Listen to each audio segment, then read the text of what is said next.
প্রিয় দিনী ভাই ও বোনেরা, আজকে আপনাদের কাছে তুলে ধরছি সালাতুত তাসবিহের নামাজ আদায় করার সঠিক এবং সহজ নিয়ম সম্বন্ধে। অর্থাৎ সালাতুত তাসবিহ নামাজের ফজিলাত, সালাতুত তাসবিহ নামাজের নিয়ত, সালাতুত তাসবিহ নামাজের সময় কোন কোন সূরা কেরাত দিয়ে কিভাবে পড়তে হবে, পুরো বিষয়টি জানার জন্য ভিডিওটি শেষ পর্যন্ত মনোযোগ সহকারে দেখতে হবে। আমাদের চ্যানেলে নতুন হলে অবশ্যই চ্যানেলটি সাবস্ক্রাইব করে রাখুন।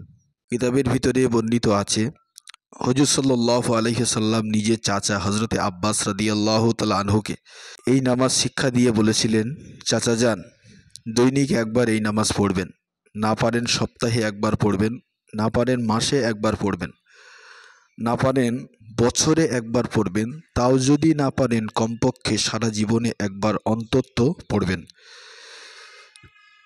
সালাতুল আওয়াবিনের নামাজ পড়লে যাবতীয় সগীরা ও কবিরা গুনাহ মাফ হয়ে যায়।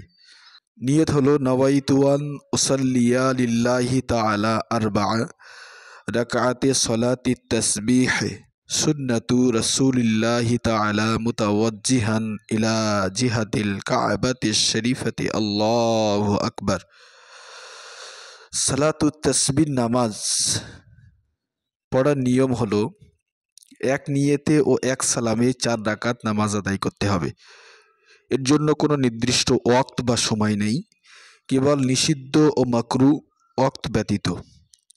বিশেষত জুম্মার দিনে জুম্মার নামাজের আগে বা পরে পড়া উত্তম।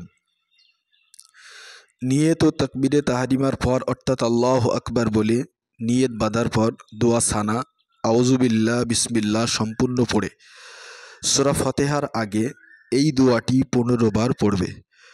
সুবহানাল্লাহি ওয়ালহামদুলিল্লাহি ওয়ালা ইলাহা ইল্লাল্লাহু আল্লাহু আকবার।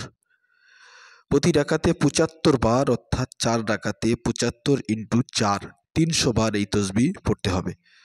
এই জন্য এই নামাজকে সালাতুত তাসবিহ নামাজ বলা হয়। দ্বিতীয় রাকাতের জন্য পুনরায় দাঁড়াবে এবং সূরা ফাতিহার আগে 15 বার তাসবিহ পড়বে। সূরা ফাতিহার পর প্রথম রাকাতে সূরা তাকাসুর, দ্বিতীয় রাকাতে সূরা আসর, তৃতীয় রাকাতে সূরা কাফিরুন এবং চতুর্থ রাকাতে সূরা ইখলাস পড়ার কথা এক রিওয়ায়াতের ভিতরে বর্ণিত আছে। নামাজে সহ হলে অর্থাৎ ভুল হয়ে গেলে সহ সেজদা পড়বে না। দাঁড়ানো অবস্থায় তাসবিহ ভুলে গেলে রুকুতে গিয়ে রুকুতে কাজা সহ 25 বার পড়বে। রুকুতে ভুলে গেলে সাজদাই কাজা সহ 20 বার পড়বে। এমনইভাবে কোনো ক্ষেত্রে ভুলে গেলে পরবর্তী ক্ষেত্রে তা পূরণ করে দেবে। কেবল দাঁড়িয়ে কোনো কাজা আদায় করবে না, বরং এক রাকাতে কাজা অন্য রাকাতে আদায় করবে। এমনইভাবে 4 রাকাত নামাজ পুরো করবে। খোদা হাফেজ। আসসালামু আলাইকুম ওয়া রাহমাতুল্লাহি তাআলা ওয়া বারাকাতুহু।